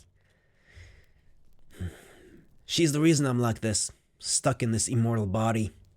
Really? What did she do? A nosy one, aren't you? It wasn't anything she did, just what she had. Back when Kaguya first came to Earth, everyone saw her as the ever-unattainable maiden. High-ranking men throughout the land came to court her, but she rejected them all. When she disappeared, she left behind her elixir of immortality as a parting gift for the Emperor of that time. It's still kinda hard to believe that she could see eternal life as a gift, but that's the lunatic princess for you. Long story short, I ended up in the wrong place at the wrong time, with the elixir within my reach, and as a dumb kid, I wanted to live forever. By the time I drank the elixir, Kaguya was already cooped up in that shack of eternity, cut off from the rest of the world. She didn't even know I existed until a couple centuries ago. In a sense, this eternal cage of mine is a product of her neglect and my innocent greed. Sorry. You don't want to hear all this sad stuff, do you? I'm fine, Moko. Though you don't have to tell us if it makes you sad. Don't worry. It's in the past now. And besides, Kaguya certainly told you all this already. She hasn't. If it's in the past like you say, why are you still enemies? To be perfectly honest, she's something to hate. When I had nothing else, hatred has kept me alive all these centuries. I spent 300 years hating myself. I wanted to die, but that was impossible. So the next best thing was to keep myself hidden away, as a living mistake. For 300 years I hated the world, and took it out on everyone I came across. And when I stopped hating, I stopped caring. I existed without living. Now the one to hate isn't immortal like me, someone who will always be there to keep me company. What's more, she helped cause this in the first place. Whether or not this curse is her fault alone, I hate her. I have to.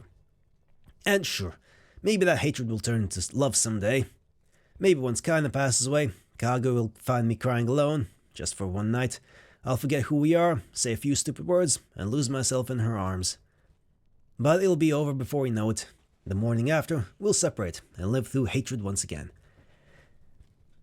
That sounds like a very sad love. It does. Does it have to be that way? Beats me. The next day, it rained like there was no tomorrow. Each hour, I looked out the window, searching for something that I didn't know existed. And yet, nothing happened that night. The full moon rose and fell without a single sound. The night of a full moon, and the night of rain. The moon shone through the clouds with a strange glow. The glow felt nostalgic, like something I had not felt in centuries. This was not the feeling I had when the moon's emissaries came to take me back. This was more akin to when I had first gone to Earth. Normally this would generate excitement from Ryzen and Aaron, but the sounds seemed to cast a spell of sleep on them. Would Little Rabbit come here, I wondered? She loved the time just after it rains. I doubted it. From the way she described them, her parents were tired of her little adventures. She had towed the line for a long while, but she could not sneak out every day. Besides, I would likely not have time to lounge. Something strange was occurring. The House of Eternity seemed emptier tonight, as though its soul had been plucked out and dropped somewhere. Each hall was total darkness, each step silent. I could stand it. Hey, Kaguya. Good night. I'm bored. Want to play chess, shogi? I shall pass tonight. It's about time to leave. Someone is waiting for me. I see. Good luck. Without a sound, I left the House of Eternity. I flew through the countless trees, letting the moon guide me. At some point during my search, the rain stopped. And shortly after that, I found her. The one who wished to see me. Hello there, Moko. Hey, you ready? If you mean to fight, yes, I believe so. What's gotten you so down? Did the rain ruin your precious hair? I'm not here to fight. I just need to tell you something. Moko, save your jokes for afterwards. Or even better, don't make them at all. I'm not in the mood for it, Kaguya. I see. Then I shall fight you to the best of my abilities.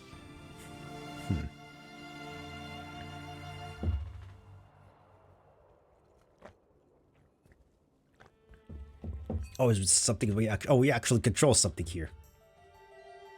That guy, we actually playing some Touhous. Eh? Oh, we have. Eh? What's that? I don't know how to do this. There were controls and I didn't read them. Eh? What? Eh? What? Okay.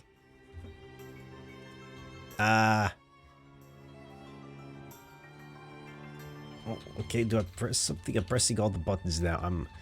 Jeez. The readme does. Okay. Wait, no, the controls don't say anything about actual controls. What? Cycle of death and rebirth. Oh. No, that's the wrong thing.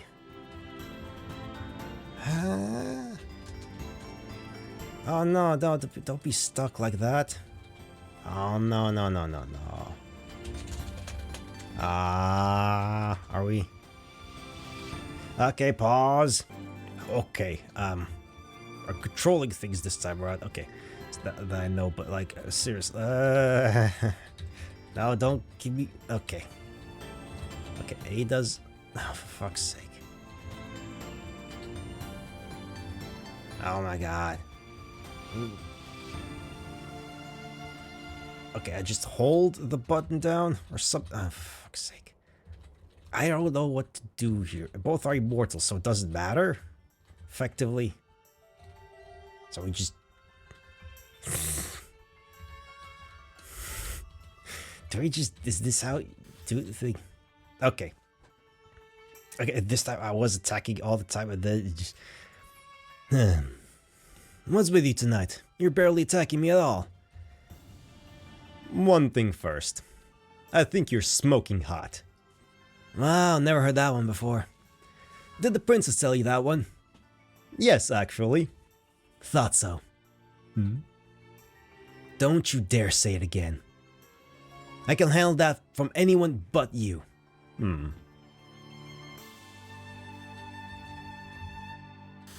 I'll just keep attacking that, I suppose.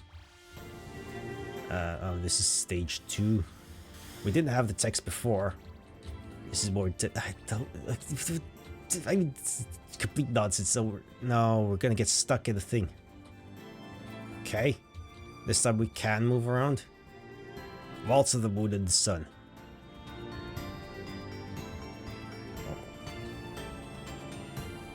Okay, so I entered this area and then I get frozen. And then nothing happens. So...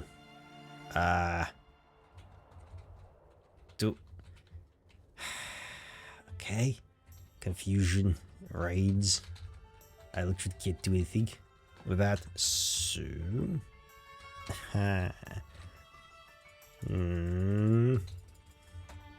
Alright, pause again as I restart, cycle through back to the spot. Okay, so the trick is to just stay in one place and shoot and do nothing else. Your attacks aren't doing anything. Why don't we try something else? I hear the Scarlet Devil is throwing a party soon. Why not attend it together? That just sounds like a date. It does. I'll pass, thanks. Moko, nothing is going to change if we keep doing this. Have our fights gotten boring to you? Not quite yet, but I want something more. Now we're in a battle again. 1,000 years of hatred. We're just gonna... Okay. Yeah, we're just gonna stay here, do nothing. Yeah, I don't know what you want from me. For a while, I've wished to get to know you, Moko. We've only interacted in these battles, but you have so many sides to you. I want to see and understand you as a person. Stop lying. It's not like you see us as equals. You keep calling me a foolish earthling every other blow. How could you possibly understand me if that's what I am to you? Moko, the moon has been far away from me for a long time. I've learned to live among these earthlings. The distinction between you and I was arbitrary from the start. I kept the pretense up for the sake of tradition, but I am a human, just like you. I see. I spent all these centuries inside a cage of my own making, but now that I have finally gone out into this impure earth, it's better than I could have imagined. And you're the most beautiful part of it. Loved ones passing us by. What is with that? What is that? How about no? Like, what is that? What is that? Game over? Failure or something? Like, why? I don't understand. Do you actually want me to play Touhou properly? Because that's not happening. Once I enter the blue area, I'm gonna... It's over. We got further than before, but we're still not far. I can't enter the blue thing. It'll just die or something. I guess I'll just stay here for a moment until it decides to do something. So pause again. God, so okay, I switched to version 1.0 and I'll manage to get slightly further now. Please, Kaguya. I can't. Do you know how much time I spend in isolation, of being chased, or in painful battles? Too much. Far too much. The cycle of death and rebirth will never stop, no matter how much I want it to. And it was all because of you. I know. I know, and I'm sorry. Sorry for acting so carelessly with the elixir of immortality. Sorry for hiding myself away from the consequences. Oh wait, no. Oh, she's speaking. I thought she was being... Sorry for leaving you all alone. If there's anything that can still be done to mend your wounds, make you even slightly happier, I wish for nothing more than to make it a reality. Oh no, another segment. I gotta withstand 100 seconds. Okay, can I? Is there a way to? No, that one specifically targets me this time around. Okay, well, this is slightly easier. Never mind when she's so close. God damn it. Alright. Okay. Okay, I think...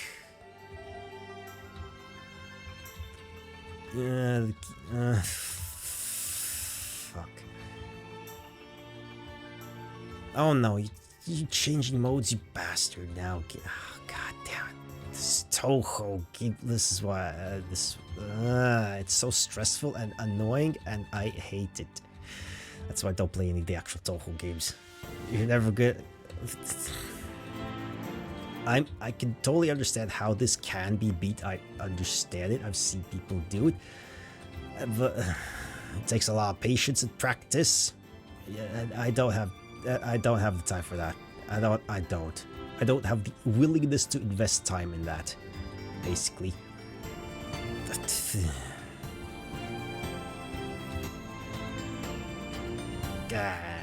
Moments of clarity. No, stop. Get fucking. And pixel perfect things. As well. I just. God damn it.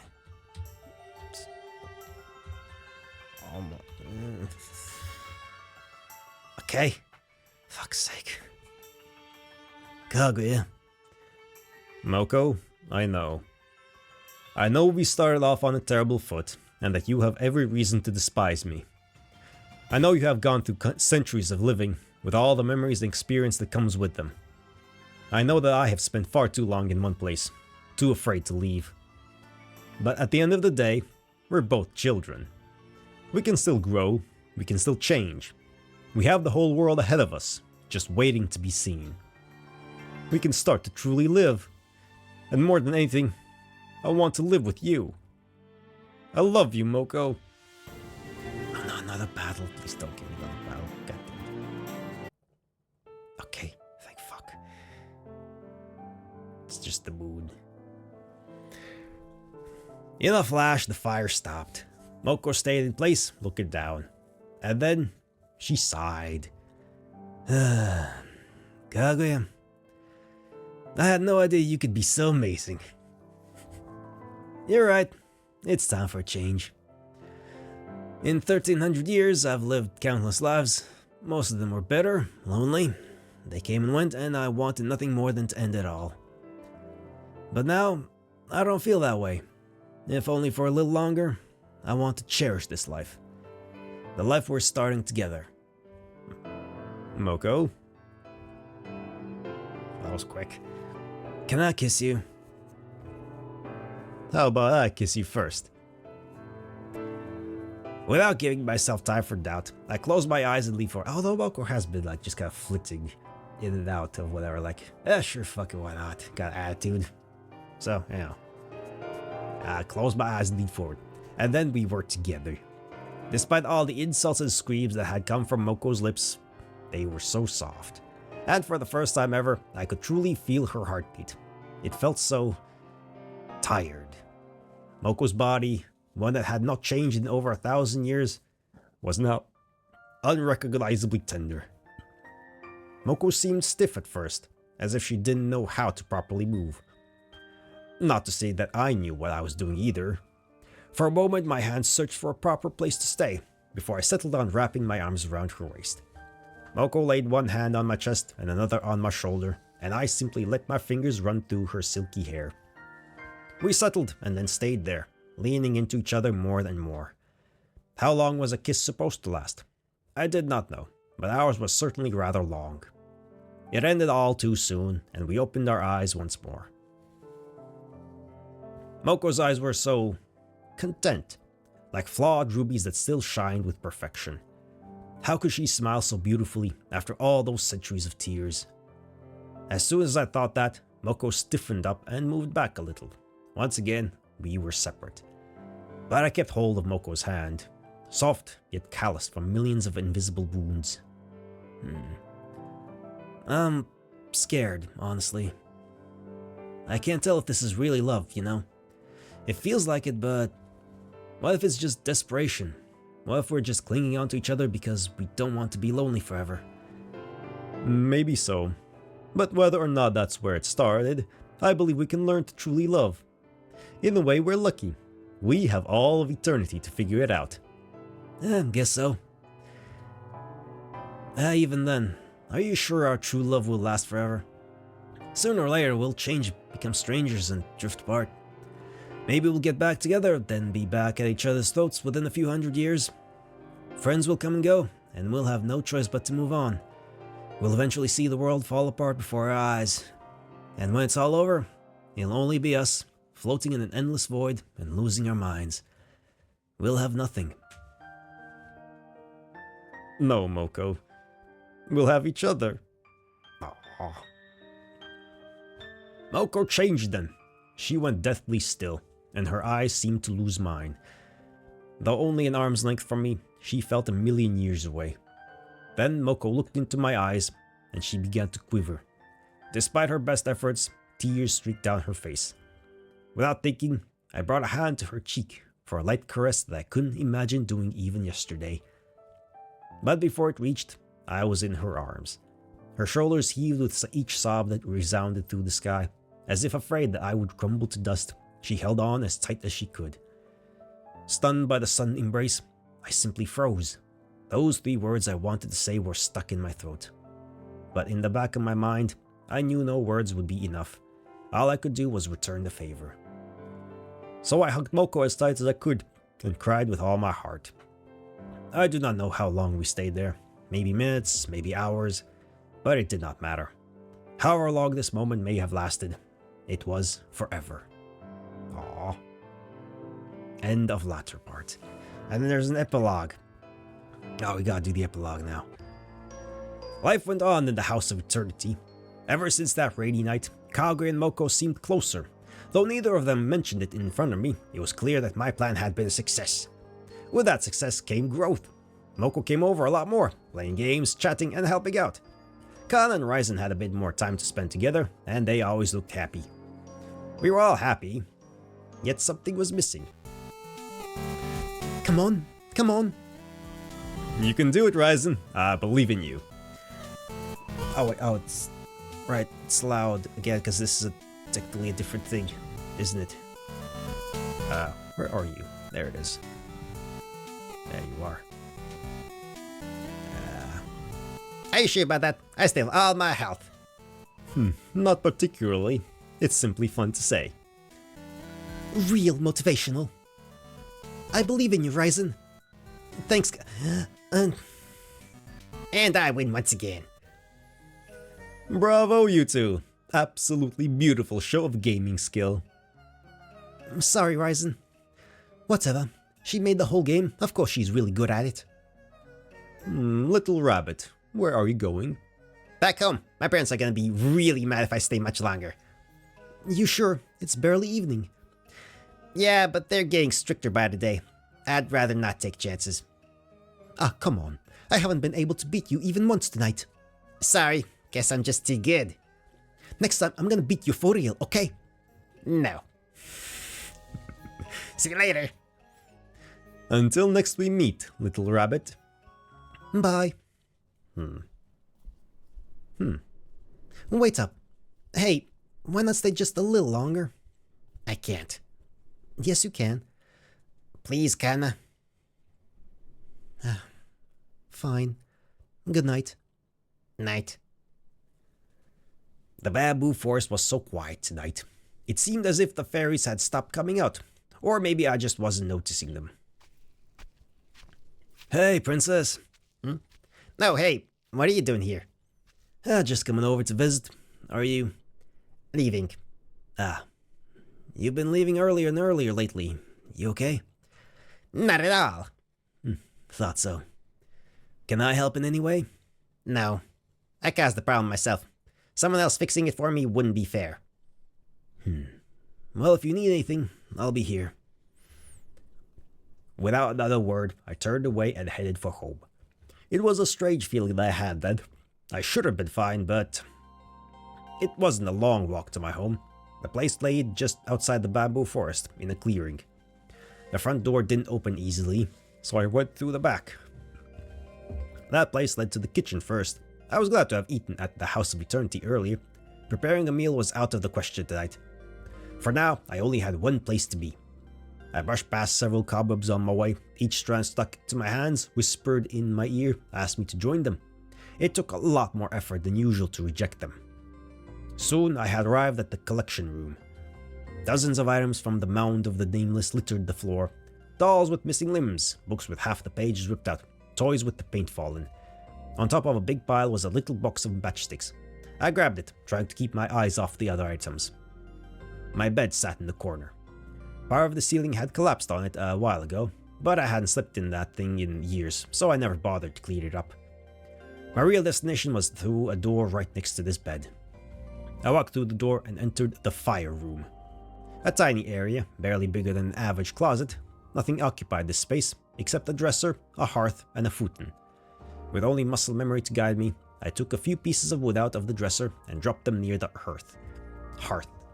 But then something on the top of the dresser caught my eye. An old sun hat, sitting clear as day. Each time I come here, my eyes glossed over it. But this time, it practically glowed. She said it would look good on me, didn't she? But I never put it on. It just became another item in my collection. For some reason, that thought hurt. But I couldn't wear it. This was Kana's hat, not mine. And unlike the other objects here, it may not have truly been forgotten.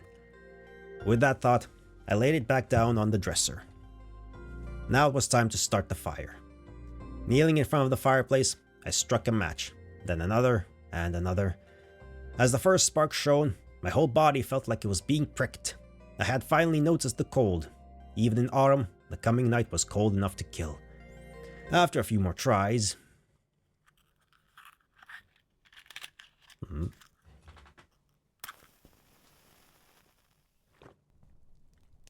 Finally, warmth. I laid into the futon and closed my eyes. This floor wasn't too comfortable, but I had gotten used to it. The crackle of the fire was comforting, at least. It was all I had at the moment. All of my collectibles laid in another room, far from the fire. I could bring something from over there, of course, but I was far too exhausted.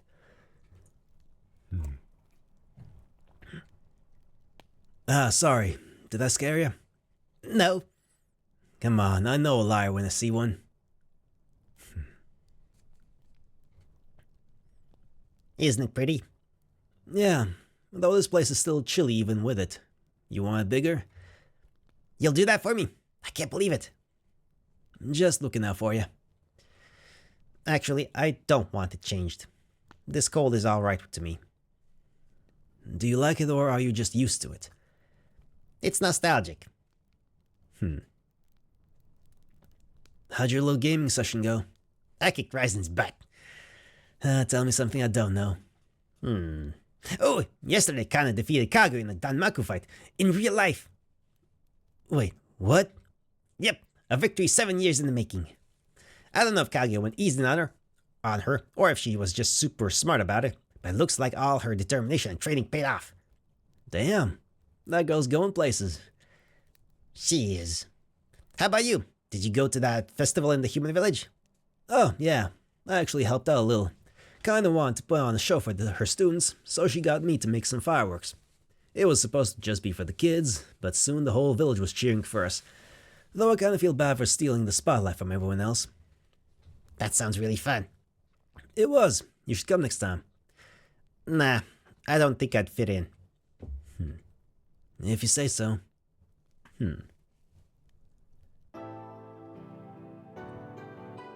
Little Rabbit, I don't think this is good for you. Coming back here every night, all alone. Why don't you find someplace else to be? Move in with the House of Eternity if you gotta. Sure, we have to do those steps, but I looked into it and those seem pretty quick. Steps? You know, spells to bind you to the House of Eternity. That's what your kind has to do when they lose their old home, right? Moko, what are you talking about? I'm a human just like you. Either way, this is my home. It's where I've lived and where I'll always live. No matter what, every road I take just brings me back here. I don't think you've taken too many roads, little rabbit. Weren't you going to sleep over at the House of Eternity? Yeah, Why are you here? because you're here. So? Come on, do I really need another reason? I think so. I'm just a mayfly in the winter, clinging on to a dying cherry tree. Being with me instead of your loved ones, isn't that just wasting your time? Little rabbit, you're the one who's wasting her time here. I think my reasons for caring about you are pretty darn obvious, but if you don't understand, then at least don't totally dismiss it. Just telling you to get better won't help much, will it? I'm tired. Can we just... Yeah, sorry to keep you up so late. See you around. Yeah. Little rabbit, life is short. So please, take what you can get and treasure it, okay? I'll try. That's good enough for me.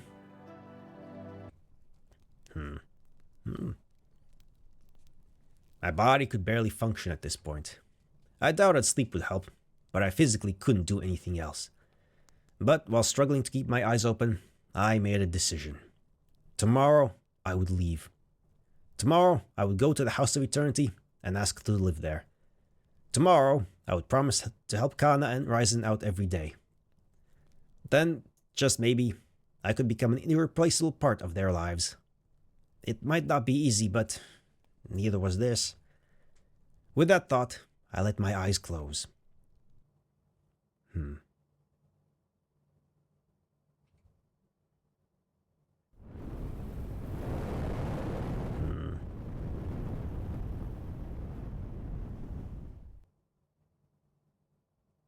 Smoke clouds obscured the faint moon.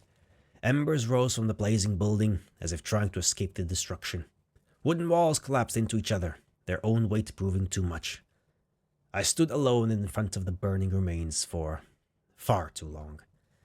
In only minutes, everything had disappeared. Everything that I had here, all that I loved and hated.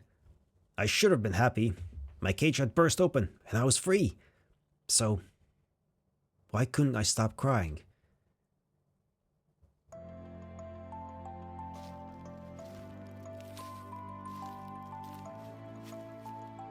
Do you think she's okay? Of course. She's come over to our place so many times, we're just returning the favor.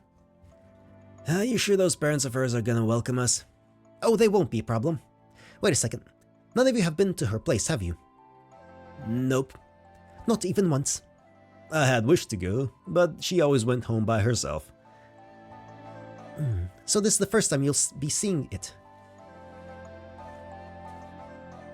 Moko, are you alright? Huh? Of course. You seem to have a lot on your mind. Just a little nervous, that's all. Visiting her place for the first time, somehow it puts me on edge. Dramatic as always, Moko.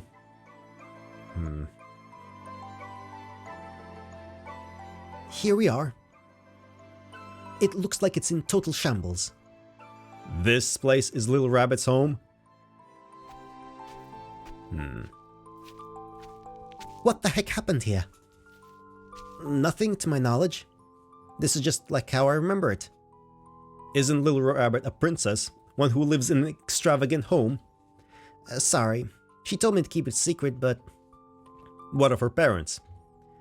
Her parents... I never saw them once. But how?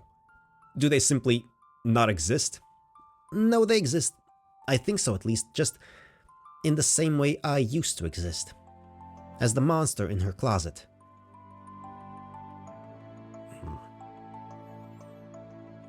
Nothing here. She must be asleep. Why does she live here? This place looks like it's been abandoned for decades. It's her home. I hate this place. Can we just find her and get out? Yeah, she's probably close by. There's so much stuff here. Yeah, this is where she keeps all her collectibles. A lot of it was taken from the Mound of the Nameless, or dropped by wandering yokai. Just a bunch of forgotten objects. The fire room. This is where I stayed all those years ago. We'd go outside in the day, spend evening playing with all the trinkets littered around, and then sleep together in this closet. Hey, look! It's my hat! I haven't seen this in so long. Honestly, I've missed it. There we go. Huh, it looks great on you. Thanks. So, she's not here? Doesn't look like it. She must be taking a stroll right now. How about we try again tonight? Alright. So that's Little Rabbit's home. Guess so. I kinda feel bad for her, living in a place like that. I do hope we can see her soon. When we next meet, I'm convincing her to move in with us. No question. What the... Oh, there's something in my pocket? Feels like it just appeared out of nowhere. Really, what is it? A note. What does it say?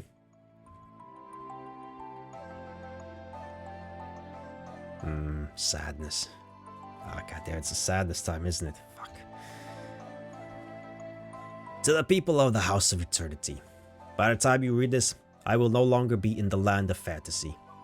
Maybe this is a shock to you, but I've been tied down for most of my existence. You have too, each and every one of you. But by now, you all have broken your chains. And now I must do the same. Leave my cage, find happiness in new places, and relish the wonders of this impure earth. Sadly, I know it in my heart that I can't find happiness here, not how I am. Please don't try to find me. This is something I must do alone. Maybe I'll come back. It might be a year from now, or 10 years, or 1,000. But if I don't, then please remember, this isn't your fault. Thank you all for everything. Love, the Little Rabbit Princess. Sadness. Credits at the afterward. Credits! Luyu writing some coding and art. Aeon, most of the coding GFX. Tommy, music. Excellent job, by the way. Univi, art. It was beautiful. Aqua, art, also beautiful.